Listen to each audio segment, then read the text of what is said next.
Hello folks and welcome. This is Sally Elatta with Agile Transformation. I am so excited to bring to you a real world transformation story told by Robyn Messerly from Nebraska Furniture Mart. Robyn, thank you so much for your time and for being with here today, and welcome to the show. Thank you. It's my pleasure. Happy to be here. So Robyn, tell us a little bit about you. Tell us about your role and tell us about Nebraska Furniture Mart. Okay. Well, I am the Director of Software Development at Nebraska Furniture Mart. I've been here 12 years now. It's been an exciting time of growth for Nebraska Furniture Mart with the opening of our Kansas store after 75 years of being in business in Omaha only. And we are the largest home furnishing store in the country and soon to be the largest home furnishing store on the planet. Congratulations. Thank you. We'll be opening our third major store in North Dallas in spring of 2015. And I heard that Mr. Buffett works with you? Yes, we are a Berkshire Hathaway company, and we're very proud to be a subsidiary of Warren Buffett. And Ron and Irv Blumkin, grandsons of our founder, Rose Blumkin, actually run the day-to-day business. So Robyn, my next question for you is, how did you start this journey? A lot of people out there are kind of thinking about the same thing. They have the pain points that you have, and they don't know, how do I get the buy-in? Who do I go to? How do I really start this transformation? So kind of walk us through, how did you get it started? So it was actually shortly after we opened our Kansas location, and I guess it was 2008. We had a real disconnect between our business partners and our IT division. There wasn't a lot of trust there, and it wasn't a true partnership. We had an awful lot of rework using Waterfall, where we gathered all of the requirements up front, and then we went away into this dark hole and created what we thought our business partners wanted, and oftentimes we missed the mark. We had a lot of rework. We oftentimes spent several months afterwards cleaning up the mess, lots of defects, and it all led to a lack of confidence in our IT team and a lack of trust. So that shouldn't sound very new to you. A lot of organizations that are trying to move away from traditional processes, heavy waterfall, that's kind of a lot of the symptoms that they're seeing. So then, Robyn, tell us, what were your drivers for change? What were your objectives? You wanted the after picture to look like what? Right. So we wanted a lot more transparency into our projects. We wanted our business partners to feel like they knew exactly what we were doing through the duration of the project. We wanted less rework. We didn't want to have to go back and clean up our messes and identify what the business really needed and then rebuild it again. We also wanted to build that confidence and that trust between IT and our business. We wanted to eliminate waste. We prepared a lot of documentation that just went into storage and was never used again. And then we wanted to be predictable. We wanted to know, based on the scope of a project, just how long it was going to take us. So those were some of our key objectives. If I remember correctly, Robyn, I think what really intrigued your executive was the real statistics and the proof from a data perspective around the difference when you do adopt Agile. Can you speak just a little bit to that? Is what really sold them? Sure. And even how did you even get your business to even want to do something differently? When you came in and you spoke about Agile and the benefits, it really rang a chord with them because it hit all of the pain points that we were currently suffering from. And you also talked about, I believe it was Sprint, and a case study of their transformation to Agile. And they had a lot of great measurements about how their velocity increased and their product owner satisfaction increased, and that they were far more productive and got more done. So that really struck a chord with them and said, yes, I think this is something that we can commit to trying. So I think what's important to know here is they didn't necessarily need to get the buy-in for the whole transformation. It was just enough to say, is this worth a pilot? Can we at least try what we're learning about when it comes to Agile? So what did you do, Robyn? How did you kick off this pilot and actually begin the transformation? A lot of people out there are wondering, where do I start? Now that I've got a little bit of buy-in, where do I really start? So the first thing we did was identify that we needed a lot of training. We needed to train our development teams. So we did that. We did an on-site 2-day Agile workshop with your company. We also went through the process of certifying our project managers as Scrum Masters, because it really is a different mindset than true project management. Because traditional. Yeah, you're more facilitating the Scrum process than being a taskmaster, if you will. We also formalized the business analyst role. Before Agile, we had a very flat structure in development. We had basically 2 roles. We had developers and analysts. And our analysts served the role of systems analyst, QA tester, project leader, trainer, and jack of all trades. Jack of all trades. They filled many, many roles. So we did identify the need for the business analysts and added those as part of our development teams. We also trained our product owners, the people that we knew from the business would traditionally be involved in our development projects. And then we kicked off our pilot, and you helped us through that. You coached us through it. And that was where we were able to actually use the framework and involve our product owners and show proof that this methodology actually does work. Also, as we got new product owners involved and added additional staff, me being the evangelist, I was responsible for ongoing training. So we also trained our infrastructure and help desk groups to get their buy-in and help them understand what their role on Agile projects would be. So Robyn, what I'd love to know now is, from a cultural perspective and you as a leader, how did you deal with the changes that were happening now that you were piloting Agile? You know, teams were changing their role and responsibility. The other thing that I'd love to know is, when did you decide that you wanted to scale Agile, you wanted to move it and transition it beyond multiple teams?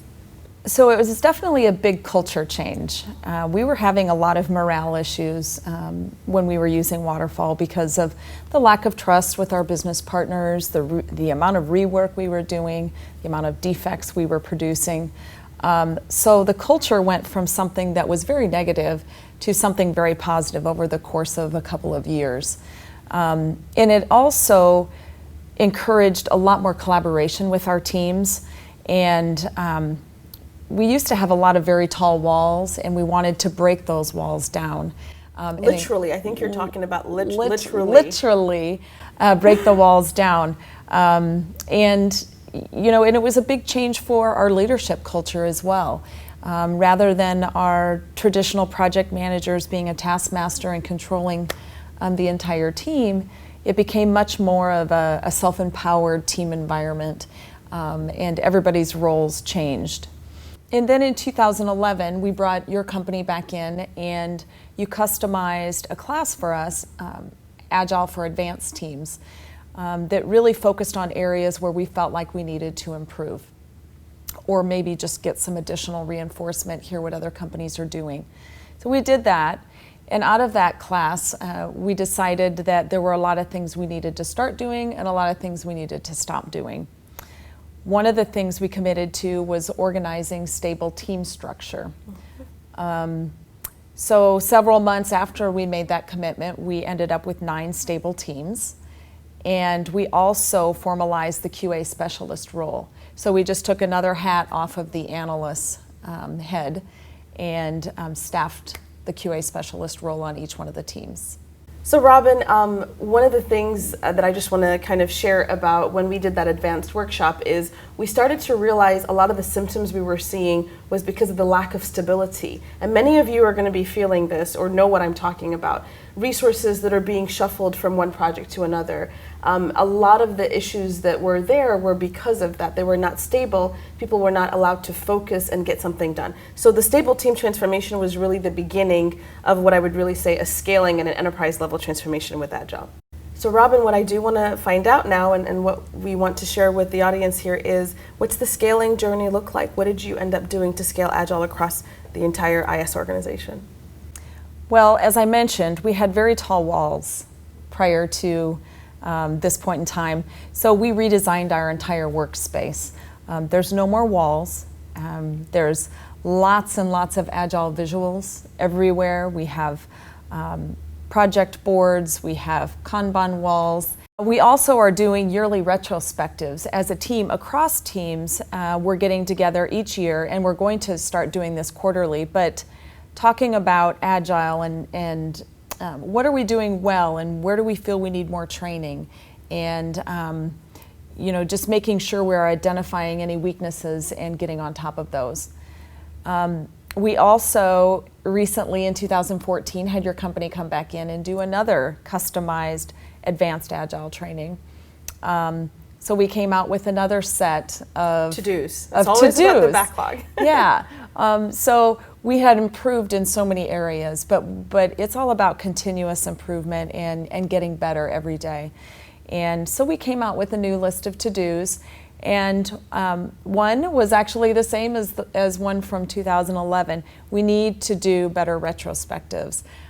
It is just so important, and our trainers spent a lot of time focusing on the benefits of healthy retrospectives. And so we have a lot of neat ideas for how to improve our retrospectives. Another way that we've scaled is we continue to do ongoing 2-day Agile Foundations classes for everybody new that comes into IT. And once a year? Once a year, yep. Usually in the spring after all of our new hires start. We also prepared in preparation for Texas and our store that opens in the spring of next year, a portfolio wall, if you will. So it's the entire calendar between now and when we open the store, and all of the projects that we need to get completed by certain milestones on that calendar. So that's been very powerful. Just having a lot of transparency creates a lot of urgency. It's a great place to just go and see where we're at on the calendar, how we're coming against our goals. It adds a lot of transparency into where we're at. We've also added a lot of team walls. Each stable team has a wall with their own individual Kanbans, so there's never a question about where any story is at in the process, where any project is at in its release plan. So those have been very powerful. So those are just some of the things that we're doing to scale across the organization. I'm going to take you next into a really important question that is on everyone's mind. Now that you have done Agile for several years, how do you make it stick in the culture and in the DNA of your fabric? Sure. A lot of organizations begin to adopt Agile, and then slowly, without even realizing, they start to revert back to form. So what have you done to make Agile stick as part of your culture? Yeah, that's a great question, and I've heard a lot of stories about people falling back into their comfort zone. Well, number one, our business partners would never let us fall back into that waterfall mentality. They are truly supportive of Agile, and it's really after all of these years and our success, it's just a way of life. It's a way of doing business for us. And then our environment, Agile is all around us with our Kanban boards and our project boards and the daily scrums and project teams getting together to collaborate. And then we also have built Agile into performance appraisals. My managers are responsible for coaching and developing their teams and their individual staff members on Agile. And then each individual staff member also has objectives in their performance appraisal on how well they're using Agile. That's a really important point, folks, that you need to pay attention to. For Agile to really stick, you need to make sure that how you're measuring the team and how you're measuring the leaders really reflect the Agile practices and principles and the goal that you want to achieve. So that brings me to a really important question. How has the role of managers changed in your world? Because you kind of spoke a little bit about managers now are what they're responsible for. That's been a big struggle for a lot of companies. Traditionally, managers do task management. They shuffle people around, they task them, they tell them what to do, and they do a lot of what we call firefighting, impediment removal. That's not what your managers do. Tell us a little bit about that. Okay. Yeah, the role of the manager has definitely changed from traditional manager role. They're not taskmasters, they're not assigning work. So now our managers are really responsible for coaching and developing their staff. Our managers attend a lot of the core meetings for Agile to observe the team dynamics, but they're more in the background and using those experiences as coaching opportunities. And our project teams, our stable teams, are empowered to manage the task work. And so it's a transition for sure. And I've heard a lot of stories of some managers getting really uptight about not managing the day-to-day, but it's been pretty smooth for us. Excellent. Thank you for sharing that, Robyn. A lot of people struggle with the manager role and a lot of other roles in Agile. So now here's the big million-dollar question. Did Agile work for you?